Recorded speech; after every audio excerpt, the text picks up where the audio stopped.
48 മണിക്കൂറിനുള്ളിൽ ഹോർമുസ് തുറക്കണമെന്ന അമേരിക്കയുടെ അന്ത്യശാസനത്തിന്റെ സമയം അവസാനിക്കാൻ മണിക്കൂറുകൾ മാത്രം ശേഷിക്കെ നിലപാട് വ്യക്തമാക്കാതെ ഇറാൻ അമേരിക്ക കടുത്ത നടപടിയിലേക്ക് കടന്നാൽ നരകം സൃഷ്ടിക്കുമെന്ന മുന്നറിയിപ്പാണ് ഇറാൻ നൽകുന്നത്. യുദ്ധം അവസാനിക്കുന്നത് ഇറാൻ അനുകൂലിക്കുന്നുണ്ടെങ്കിലും അമേരിക്കയുടെ നിർദ്ദേശങ്ങൾ അംഗീകരിക്കുന്നില്ല. ഇതിനിടെ ഇറാൻ തകർത്ത US യുദ്ധവിമാനത്തിലെ പൈലറ്റിനു വേണ്ടി തെരച്ചിൽ തുടരുകയാണ്. ഇറാനിൽ സർവകലാശാലയ്ക്കും പ്ലാന്റുകൾക്കും നേരെ സംയുക്ത സേനയുടെ ആക്രമണമുണ്ടായി. ഇറാൻ കുവൈറ്റിലേക്ക് തിരിച്ചടിക്കുകയും ചെയ്തു. വിനോദ് ഏറ്റവും പുതിയ വിവരങ്ങളുമായി ചേരും. വിനോദ്, ഇപ്പോൾ സമാധാനം വേണമെന്ന ആവശ്യം പ്രധാനമായും മധ്യസ്ഥ ചർച്ചകൾ നടത്തുന്ന പാകിസ്ഥാനാണ്. ആ ചർച്ചകളിൽ നിന്ന് ഇറാൻ പിന്മാറി എന്നുള്ള വിവരങ്ങളൊക്കെ നേരത്തെ പുറത്തു വന്നിരുന്നു. അതിനൊപ്പമാണ് ഈ ട്രംപിൻ്റെ മുന്നറിയിപ്പ് ഹോർമുസുമായി ബന്ധപ്പെട്ട്. നാളെ ആ സമയം അവസാനിക്കുകയാണ്. നേരത്തെയും ഇത്തരം മുന്നറിയിപ്പുകൾ ഉണ്ടായിരുന്നു. പക്ഷേ ട്രംപിനൊന്നും ചെയ്യാൻ സാധിച്ചില്ല. നമുക്കറിയാം, ഹോർമുസ് അതീവ ദുർഘടമാണ്. അവിടെ എങ്ങനെ ഇടപെടുക എന്നുള്ളത് അമേരിക്കയ്ക്ക് എളുപ്പമല്ല. ഇപ്പോൾ ഏറ്റവും പുതിയ സാഹചര്യം അനുസരിച്ച് സമാധാനത്തിനുള്ള നീക്കങ്ങൾ നടക്കുന്നുണ്ട് എങ്കിൽ പോലും, തുർക്കി പോലെയുള്ള രാജ്യങ്ങൾ ഇടപെടുന്നുണ്ട് എങ്കിൽ പോലും ആക്രമണ പ്രത്യാക്രമണങ്ങൾ തുടരുകയാണ്.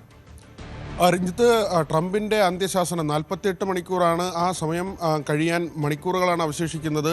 ആ സമയത്തിനുള്ളിൽ യുദ്ധം അവസാനിപ്പിക്കുന്നതിനുള്ള ഉപാധികൾ അംഗീകരിക്കണമെന്ന കാര്യമാണ് ഈ മധ്യസ്ഥ ചർച്ചയിൽ ഇറാനോട് ആവശ്യപ്പെട്ടിട്ടുള്ളത്. പക്ഷേ അങ്ങനെ അമേരിക്കയുടെ തിട്ടൂരം അനുസരിച്ച് മുന്നോട്ട് പോകാൻ കഴിയില്ല എന്നൊരു നിലപാടിലാണ് ഇറാനുള്ളത്. മാത്രമല്ല, യുദ്ധം അവസാനിപ്പിക്കുന്നതിനോട് ഇറാന് യോജിപ്പുണ്ട്. വെടിനിർത്തൽ എന്ന ഒരു കാര്യം, അല്ലെങ്കിൽ ദീർഘകാല അടിസ്ഥാനത്തിൽ യുദ്ധം അവസാനിപ്പിക്കുക എന്നത് തന്നെയാണ്.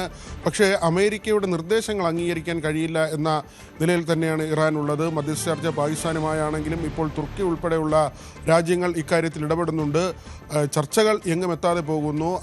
ഇറാൻ പ്രധാനമായും പറയുന്നത് അമേരിക്കയുടെ താല്പര്യം, ട്രംപിൻ്റെ താല്പര്യം ഹോർമൂസിൽ അധികാരം സ്ഥാപിക്കുക എന്നതാണ്. അവിടെ ഒരു കച്ചവട കണ്ണാണ് അമേരിക്കയ്ക്കുള്ളത്. അങ്ങനെ തന്നെയാണ് ഈ യുദ്ധം ആരംഭിക്കുന്നത്. മറ്റെന്തെങ്കിലും ഒരു സാഹചര്യം ഉണ്ടായിരുന്നില്ല. ഈ യുദ്ധം അകാരണമായി തുടങ്ങിയത് അമേരിക്കയാണ്. അതുകൊണ്ട് അമേരിക്ക തന്നെ യുദ്ധം അവസാനിപ്പിക്കണമെന്ന നിലപാടാണ് ഇറാൻ കൈക്കൊണ്ടിട്ടുള്ളത്. രണ്ട് രാജ്യങ്ങളും വെല്ലുവിളി നടത്തുന്നുണ്ട്. നരകം സൃഷ്ടിക്കുമെന്ന് അമേരിക്കയും ഇറാനും പറയുന്നുണ്ട്. ഇറാനിലേക്ക് കടുത്ത ആക്രമണം നടത്തുമെന്ന ഒരു മുന്നറിയിപ്പാണ് ട്രംപിൻ്റെ ഭാഗത്ത് നിന്ന് ഏറ്റവും ഒടുവിലുണ്ടായിരിക്കുന്നത്. എന്നാൽ ഇസ്രായേലിലേക്കും അതോടൊപ്പം തന്നെ അമേരിക്കയെ സഹായിക്കുന്ന മറ്റ് രാജ്യങ്ങളിലേക്കും അമേരിക്കയ്ക്ക് നിക്ഷേപമുള്ള കമ്പനികൾ ഉൾപ്പെടെയുള്ള സംവിധാനങ്ങളുണ്ട്. ഇവിടേക്കൊക്കെ തന്നെ വാണിജ്യ വ്യാപാര കേന്ദ്രങ്ങൾ അടക്കമുള്ളവയുണ്ട്. IT കമ്പനികളുണ്ട്. ഇതിലേക്കെല്ലാം തന്നെ ഇറാൻ്റെ തിരിച്ചടി ഉണ്ടാകും. തങ്ങളും നരകം സൃഷ്ടിക്കുമെന്ന ഒരു വെല്ലുവിളി തന്നെയാണ് ഇറാൻ്റെ ഭാഗത്തു നിന്നും ഉണ്ടാകുന്നത്. ഇതിനിടയിലാണ് F-15 രണ്ട് വിമാനങ്ങൾ, US-ൻ്റെ വിമാനങ്ങൾ തകർന്നു വീണത്. ആ വിമാനത്തിലെ ഒരു പൈലറ്റിന് വേണ്ടിയുള്ള തിരച്ചിൽ നടക്കുകയാണ്. കുവൈറ്റ് മേഖലയിൽ ഈ പൈലറ്റ് പറന്നിറങ്ങി എന്നൊരു കണക്കുകൂട്ടലാണുള്ളത്. പക്ഷേ അമേരിക്കയ്ക്ക് കൃത്യമായ ഒരു തിരച്ചിൽ നടത്താൻ കഴിയുന്നില്ല. കുവൈറ്റിലും മറ്റ് ഭാഗങ്ങളിലുമൊക്കെ തന്നെ പരിശോധന നടത്താം. എന്നാൽ ഇറാൻ്റെ തെക്ക് പടിഞ്ഞാറൻ ഭാഗം കേന്ദ്രീകരിച്ചുള്ള പരിശോധന ദുഷ്കരമാണ്. കാരണം അവിടേക്ക് പോയ US-ൻ്റെ 2 ഹെലികോപ്റ്ററുകൾക്ക് നേരെ ഇറാൻ സൈന്യം വെടിയുതിർത്തു. അതുകൊണ്ട് തന്നെ അവിടെയുള്ള തിരച്ചിൽ ദുഷ്കരമാണ്. ഈ പൈലറ്റിനെ കണ്ടെത്തുന്നവർക്ക് 68 ലക്ഷം രൂപ പാരിതോഷികം ഇറാൻ പ്രഖ്യാപിച്ചിട്ടുണ്ട്. ഒരുപക്ഷെ ജീവനോടെ പിടിക്കപ്പെട്ടാൽ ആ പൈലറ്റിൽ നിന്ന് കൂടുതൽ വിവരങ്ങൾ IRGC ഉൾപ്പെടെ ഇറാൻ്റെ സേനാ വിഭാഗങ്ങൾക്ക് ചോർത്തിയെടുക്കാൻ കഴിയും.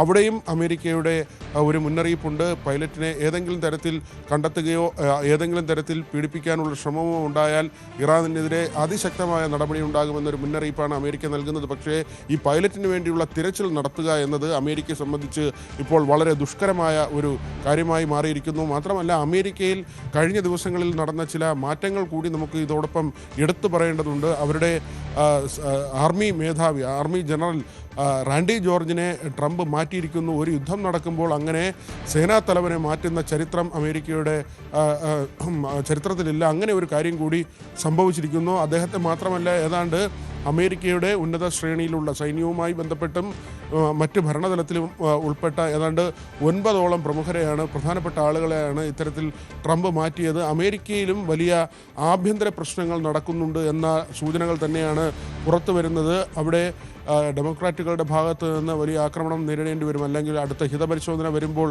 ആ തരത്തിൽ വലിയ പ്രതിഷേധമോ അല്ലെങ്കിൽ പിന്തുണ ലഭിക്കാത്ത സാഹചര്യമോ ഉണ്ടാകുമോ എന്ന ആശങ്ക റിപ്പബ്ലിക്കൻസിനുണ്ട്. അവിടെ റിപ്പബ്ലിക്കൻ പാർട്ടിയിൽ നിന്ന് തന്നെ ട്രംപിന് എതിരെയുള്ള ഒരു നീക്കം ഉണ്ടാകുന്നു, അല്ലെങ്കിൽ സെനറ്റിൽ വോട്ടെടുപ്പ് നടന്നപ്പോൾ ട്രംപിനെതിരെയുള്ള പ്രതിഷേധം അദ്ദേഹത്തിൻ്റെ സ്വന്തം പാർട്ടിയിൽ നിന്ന് തന്നെ ഉണ്ടായി എന്നത് വളരെ പ്രധാനമായി കാണേണ്ട ഒരു കാര്യം കൂടിയാണ്. മറ്റൊന്ന്, ഇന്ത്യയുമായി ബന്ധപ്പെട്ട ചില കാര്യങ്ങൾ ഇന്ത്യയിലേക്ക് വന്ന ഇന്ധനവുമായി വന്ന കപ്പൽ ചൈനയിലേക്ക് വഴിതിരിച്ചു വിട്ടുവെന്ന ചില വിവരങ്ങൾ പുറത്തു വന്നു. പക്ഷേ ഇത് പണം നൽകുന്നതുമായി ബന്ധപ്പെട്ട കാര്യമല്ല. അവശ്യ സാഹചര്യങ്ങളിൽ ഇങ്ങനെ കപ്പലുകൾ വഴിമാറാറുണ്ട് എന്ന ഒരു ഔദ്യോഗിക വിശദീകരണം വരുന്നുണ്ട്. മറ്റൊന്ന്, ഹോർമൂസ് കടന്ന് 2 കപ്പലുകൾ കൂടി, കൂടുതൽ കപ്പലുകൾ കഴിഞ്ഞ ദിവസം പുറപ്പെട്ടിരുന്നു. ഇന്ത്യയിലേക്ക് ഏതാണ്ട് 15-ലധികം കപ്പലുകൾ അവിടെ കുടുങ്ങിക്കിടന്ന കപ്പലുകളാണ്. ആ കപ്പലുകളെല്ലാം തന്നെ തീരത്തേക്ക് വരുന്ന ഒരു സാഹചര്യമുണ്ട്. മംഗലൂരുവിലേക്ക് 44,000 ടൺ LPGയുമായി ഒരു കപ്പൽ കൂടി ഏറ്റവും ഒടുവിൽ ഇന്ത്യൻ തീരത്ത് എത്തി എന്ന ശുഭകരമായ വാർത്ത കൂടിയുണ്ട് രഞ്ജിത്ത്. തീർച്ചയായും അതാണ് ഏറ്റവും പുതിയ സാഹചര്യം. ഏതായാലും നേരത്തെ വിനോദ് പറഞ്ഞ പോലെ ഇറാൻ ഉപരോധം ഏർപ്പെടുത്തിയ ഹോർമുസ് കടലിലേക്ക് കടന്ന് 8 ഇന്ത്യൻ കപ്പലുകൾ ഇതിനകം എന്നാണ് ഏറ്റവും പുതിയ വിവരം. ഈ പാതയിലൂടെ ഏറ്റവും കൂടുതൽ കപ്പലുകൾ കടത്തിവിടാൻ കഴിഞ്ഞ രാജ്യങ്ങളൊന്നായി ഇന്ത്യ മാറിയ പശ്ചാത്തലം ഏറ്റവും പ്രധാനപ്പെട്ട ഒന്നാണ്. പ്രധാനമന്ത്രി നരേന്ദ്രമോദിയുടെ നയതന്ത്ര വിജയം കൂടിയാണ് ഈ നേട്ടം. ഗ്രീൻ സാൻവിയാണ് ഹോർമുസിലൂടെ ഇന്ത്യയിലേക്ക് വന്ന 8ാമത്തെ കപ്പൽ. 2 കപ്പലുകൾ കൂടി LPGയുമായി ഉടൻ ഹോർമുസ് കടക്കും. ഗ്രീൻ ആശ, ജഗ് വിക്രം എന്നിവയാണ് ഈ കപ്പലുകൾ. Shivalik, Nanda Devi, Jag Ladki, Pine Gas, Jag Vasant, BW Tyr, BW Elm എന്നിവയാണ് ഹോർമുസ് കടന്ന് ഇന്ത്യയിലേക്ക് എണ്ണയും LPGയുമായി വന്ന മറ്റ് കപ്പലുകൾ. ഏതാണ്ട് 485 ജീവനക്കാരുമായി 15-ലധികം ഇന്ത്യൻ കപ്പലുകൾ ഇപ്പോഴും ഈ മേഖലയിൽ തുടരുകയാണ് എന്ന വിവരം കൂടി ലഭിക്കുന്നുണ്ട്.